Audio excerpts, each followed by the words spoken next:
Good morning, শুভ নববর্ষ। তোমাকেও শুভ নববর্ষ। তুমি নাকি বন্ধুরা? ও, শুধু বন্ধুদেরকে বলতে হয় না, সবাইকে বলতে হয় শুভ নববর্ষ। Good morning everyone, welcome back to our new video. সবাই কেমন আছে? আশা করি সবাই ভালো আছে। সবাইকে নতুন বছরের অনেক অনেক শুভেচ্ছা ও ভালোবাসা রইল।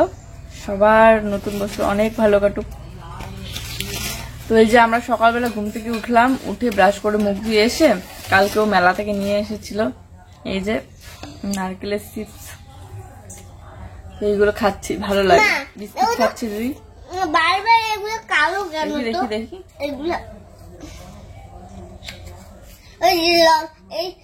এইগুলো মেশিনের মধ্যে বানায় তো, তাই এরকম। দেখো ও ওইদিকে বই মানে হোমওয়ার্ক করছে আর কি। চলো, মেয়ে বাচ্চা বলে কথা, এত যে শাড়ি পরার শখ, সকাল সকাল এই যে একটা গামছা পেঁচিয়ে নিয়েছে পুরো শরীরের মধ্যে, ওটা নাকি ও শাড়ি পরেছে। আর তার সাথে একটা কাঁথাটা ভাঁজ করে নিয়েছে, ওটা নাকি বাচ্চা। তো মৌখিক পরীক্ষা ওর প্রায় শেষ, আর দুটো বাকি আছে। তো এই দুটো পরীক্ষা হলে তারপরে লিখিত শুরু। তো বাড়িতে ঘরে বসে আমি এডিট করছিলাম যাতে ডিস্টার্ব না হয়, তাই জুইকে বাড়ির পিছনের দিকে নিয়ে এসে ও হোমওয়ার্কগুলো করাচ্ছিল। কি হয়েছে? বিস্কিট খাবা? বিস্কিট বিস্কিট এনে দাও তো। এখনো আমার কত কাজ পড়ে আছে, বাসনপত্র মাজা ধোয়া এগুলো বাকি আছে, ঘর গোছানো বাকি আছে। তো যাই হোক, রাত্রিবেলা এই যে মুরগিটা ঢেকে রেখে দিয়েছিলাম, আজকে পয়লা বৈশাখের দিন এটাকে আমরা খাবো। শর্ট ভিডিওতে তোমরা দেখেই নিয়ে। আর আমাদের ঘরে যে পরিমাণে চিকার অত্যাচার, তাই এভাবে ঢেকে রেখে দিয়েছি যাতে বিড়াল চিকা কোনো কিছুই মুরগিটাকে কামড় দিতে না পারে। সবাইকে নববর্ষের অনেক অনেক শুভেচ্ছা ও ভালোবাসা। এই যে আমরা আজকে শুভ নববর্ষের দিন, আজকে খাবো হচ্ছে মুরগি। আর অনেকেই বলছো যে আমার মোটাটা একদমই ভালো লাগছে না, আমারও সত্যিতেই ভালো লাগছে না, কিন্তু কি আর করব বলো, এমনিতেই তো দেখো আমি একদম নর্মাল খাবার খাই। আর এরকম খাবারেও যে কেউ এতটা মোটা হয় সত্যি আমার জানা ছিল না, জানি না কি করে মোটা হয়ে যাচ্ছি। ডক্টর দেখাতে ইচ্ছে করি, কিন্তু ডক্টর দেখালেই শুধু শুধু অনেকগুলো টাকার প্রয়োজন। তো যাই হোক আর কি, এই জন্য ডক্টরও দেখাচ্ছি না, শুধু শুধু মোটা নিয়ে ডক্টর দেখাবো? যদি অন্য কোনো রোগ হতো বুঝতে পারতাম, তাহলে তো দেখাতেই হতো। হয়তো বা সময় অনুযায়ী অনেকেই মোটা হয়, অনেকেই শুকিয়ে যায়। আবার আগের আমার ভিডিওগুলো তোমরা দেখেছো, কতটা চিকন ছিলাম, কোনোদিনও ভাবিনি জীবনে মোটা হইতে পারবো। কিন্তু তো প্রথমে বিছানাটা টান টান করে ঝেড়ে ঝুড়ে রেখে এখন ঘরটা ঝাড়ু দিয়ে পরিষ্কার করে নিচ্ছে। আর রাত্রিবেলা কলা খেয়ে এই যে কলার খোসা ঘরেই ফেলেছে, তো এখন এগুলো ফেলে দিচ্ছি, না হলে কলার খোসা যে পরিমাণে পিছলা, একটু পা পড়লে পরেই স্লিপ কেটে পড়ে যেতে পারে যে কেউ। তোমরা কিন্তু আমাদের বড় ভিডিওগুলো দেখার সাথে সাথে ছোট ছোট ভিডিওগুলোও দেখবে। তারপরে তো চলে আসলাম আমার এই খোলামেলা রান্নাঘরটা পরিষ্কার করতে। আর ল্যাপা মোছা থাকলে বেশি একটা নোংরা দেখা যায় না, কিন্তু যেদিন ল্যাপা মোছাটা উঠে যায় সেদিন যতই ঝাড়ু দিয়ে পরিষ্কার পরিচ্ছন্ন করে রাখো না কেন, দেখতে একটু খারাপই লাগে। তো উনুনটা একবেলা রান্না করলেই একদম ভর্তি হয়ে যায়, তাই ছাইটা আগে বের করে রেখে দিলাম কড়াইয়ের মধ্যে। কড়াইটা যেহেতু মাজতেই হবে, তাই কড়াইয়ের মধ্যেই ছাইটা রেখে দিলাম। আর এদিকে বেঞ্চটা একটু ঝাড়াঝাড়ি করে রাখছি, কারণ বেঞ্চটা বাইরে থাকে। তো বেঞ্চের মধ্যে হচ্ছে মশলার কৌটা ঠৌটা, তেল লবণ এগুলো রাখি। আর মাঝে মধ্যে দু একটা বাসনপত্র রাখা হয়, তো ধুলা দিয়ে ভরে গিয়েছে। তো আপাতত একটু ঝেড়ে নিলাম, একটু পরে ন্যাকড়া ভিজিয়ে আমি মুছেও নেব। আর গতকালকে মুছেছিলাম ঘর বারান্দা এগুলো সব, আজকে দেখো শুকিয়ে গিয়েছে সব। আর কত সুন্দর একদম সাদা সাদা টাইপের হয়ে যাচ্ছে, কারণ রোদ প্রচুর পরিমাণে পড়ছে। তো আর সিমেন্ট জিনিস শুকালে তো একটু সাদা হবেই। আমি দেই কামড় দিবে, আমি দেই সর কামড় দিবে। এই তো কয়েকদিন আগে আমাদের এদিকে যে দিনগুলো গেল, বিড়াল কুকুরকে দেখলেই ভয় লাগে। আগে তো আমাদের বাড়িতে একটা বিড়াল ছিল, একদম আমরা যেখানে যেতাম সেখানে পিছু পিছু যেত। তোমরা আগের ভিডিওগুলোতে হয়তো দেখেছো। তো তাই আর কি, বিড়ালটাকে দূর থেকেই বিস্কিটগুলো আমি দিলাম। তোমরা জাস্ট উনুনটা একটু দেখো, কি সাদা ধবধবে হয়ে গিয়েছে, কি সুন্দর লাগছে দেখতে। আর অনেকটাই আগের থেকে শক্ত আর মজবুত হয়ে গিয়েছে। তো রাত্রিবেলাকার একটু দুধ ছিল, সেটাই জাল দিয়ে নিচ্ছি। ওইদিকে ধরা উনুনের মধ্যে এই দুধটা জাল দিয়ে নিয়ে আমরা একটু হচ্ছে চিরা কলা দিয়ে খেয়ে নিলাম। আর জুইয়ের জন্য প্রেসার কুকারে একটু সেদ্ধ ভাত বসিয়ে দিলাম আর কি, কারণ আজকে দুপুরবেলা রান্না হতে হতে একটু দেরি হবে। তো এই যে প্লেন শিটটা একটু মুছে গুছে পরিষ্কার করে নিচ্ছি, কারণ এখানে হাঁড়ির কালি, তারপরে হ্যান্ডেল হাতা, তারপরে প্রেসার কুকার এগুলো রাখা হয় রাত্রিবেলা করে। তো কালি ভরে ভরে অনেকটাই কালো টাইপের হয়ে গিয়েছে। আর এইদিকে লাইটটা একটু খারাপ হয়ে গেছে, জ্বলছেই না। তো এই জন্য দেখতে একটু অন্ধকার লাগছে। তো একটু সাবান হচ্ছে দিয়ে আমি ভালো করে ঘষে ঘষে পরিষ্কার করে নিচ্ছি। তো এই যে সকাল সকাল জুইয়ের খাবার একদম রেডি। আর কি বলো তো, একটা ডিম সেদ্ধ হলে ভালো হতো। ডিমের পাতা একটা নিয়ে আসতে হবে, খোলা খোলা ডিম নিয়ে আসলে, একবারে 4টা করে ডিম নিয়ে আসলে তখন মনে হয় যে 4টাই একসাথে বানিয়ে ফেলি ঝোল, আর পরে জুইয়ের জন্য রাখা হয় না। তো এই জন্য একটা পাতা কিনে নিয়ে আসতে হবে। তো এখানে একটা আলু দিয়েছিলাম, আলু, মসুর ডাল আর চাল সেদ্ধ ভাত। তো এখন আমি জুইকে হচ্ছে এখানে একটু লবণ আর একটু তেল দিয়ে মেখে খাওয়াই দিব। আর পরে তো দুপুরবেলা মাংস রান্না হবেই। জুই, চামচ দিয়ে কিন্তু খাওয়াই দেবো না, হাত দিয়ে আমি মেখে মেখে খাওয়াই দেবো, যেহেতু একটু গরম আছে তাই চামচ দিয়ে একটু ঠান্ডা করে নিচ্ছি। সকাল সকাল এই সেদ্ধ ভাতটা খেলে একটু পেটটা ভরা থাকবে। তো ওই যে বাসনপত্র মাজা ধোয়া কমপ্লিট করলাম, জুইকে খাওয়াই দিয়ে ঠিয়ে আবার ঘরটা একটু ঝাড়ামোছা করে গুছিয়ে টুছিয়ে রেখে দিলাম। আর এখন আমি যাব স্নান করতে। জুইয়ের পাপা ওইদিকে মুরগিটাকে কাটছে, অনেকটাই ছোট, কিন্তু এই ছোট মুরগিগুলো একদিকে খাওয়া ভালো, শরীরে নাকি রক্ত হয়, যেটা শুনেছি আর কি। তো চলো স্নান করে আসি। স্নান করে এসে তাড়াতাড়ি রান্নাবান্নাটা করতে হবে, অনেকটাই দেরি হয়ে যাচ্ছে। ভিডিও এডিট করলাম, আপলোডে দিয়ে দিলাম। তো বন্ধুরা, এই যে এটা হচ্ছে ঢেকি শাক। ও ঢেকি শাক নিয়ে এসে এদিকে বাছা শুরু করে দিয়েছে। আমাকে মাংসটা কেটে দিল, দিয়ে এই যে ঢেকি শাক বাছতেছে। মাংস আর নাকি খাবে ঢেকি শাক ভাজা। ঢেকি শাক এখন কালকে সংক্রান্তি ছিল, কি যেন বলে, চৈত্র সংক্রান্তি। তো কালকের থেকে নাকি ঢেকি শাক খাওয়া যায়, গতকালকের থেকে। তো কালকে তো খেয়েছিলাম, আজকে এই যে আবার নিয়ে এসেছে। আর আমি এদিকে স্নান করে আসলাম সবে, এখনো ক্রিমও লাগাইনি। তো একটু ফ্রেশ হয়ে নিয়ে তারপরে হচ্ছে রান্না বসাবো।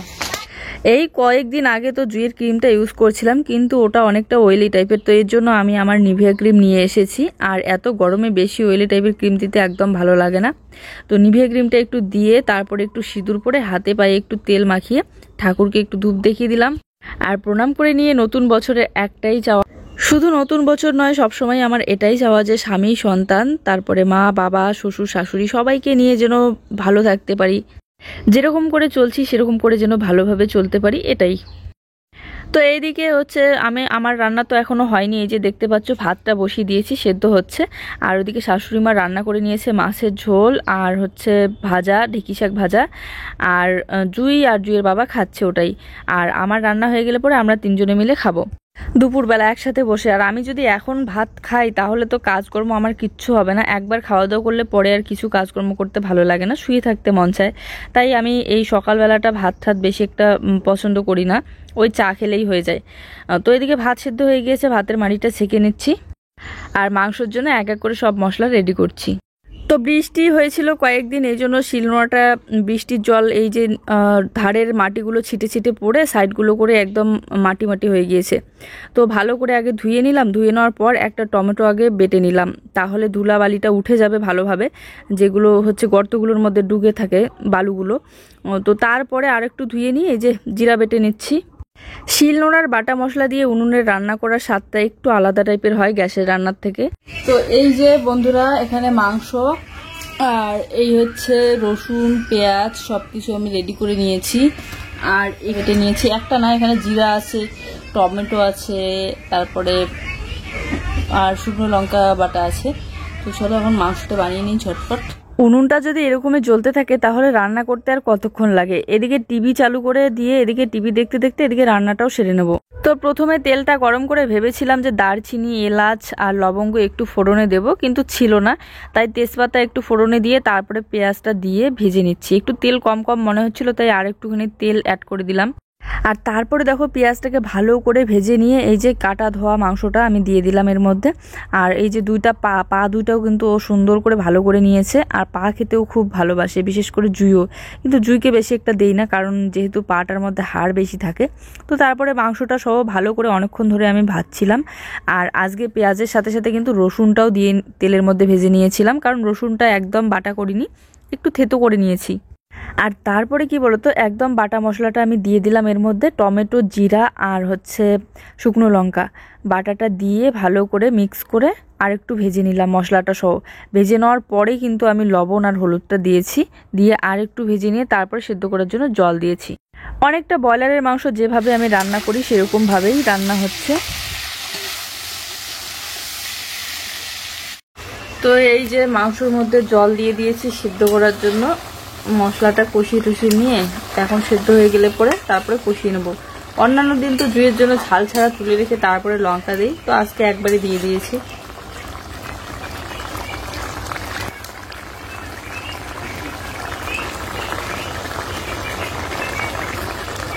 কেনা খুব গরম পড়ে গিয়েছে, এত গরমে রান্না করতে করতে আর ভালো লাগছে না, মনে হচ্ছে কতক্ষণে রান্নাটা হলেই একটু রেস্ট নিতে পারি। উনুনের পাশে বসে রান্না করা, বুঝতেই পারো উনুনের আঁচটা আরো বেশি লাগে। যেমন সুন্দর মাংসর কালার এসেছে তেমন সুন্দরই কিন্তু সেন্ট উঠেছে, আর রান্নাটাও সত্যিতেই দারুণ হয়েছে। তো আমার মাংস রান্না কমপ্লিট। এখন আমি রান্না করব ঢেঁকি শাক ভাজা। ঢেঁকি শাক ভাজা কার কার ভালো লাগে, একদম সস্তা, অবশ্যই কমেন্ট করে জানিও। আর আমাদের এখানে ঢেঁকি শাক জঙ্গলবাড়িতে পাওয়া যায়, নদীর ধারে পাওয়া যায়, সব জায়গাতেই পাওয়া যায়, তবে খেতেও দারুণ লাগে। আর ঢেঁকি শাক খাওয়া অনেক ভালো।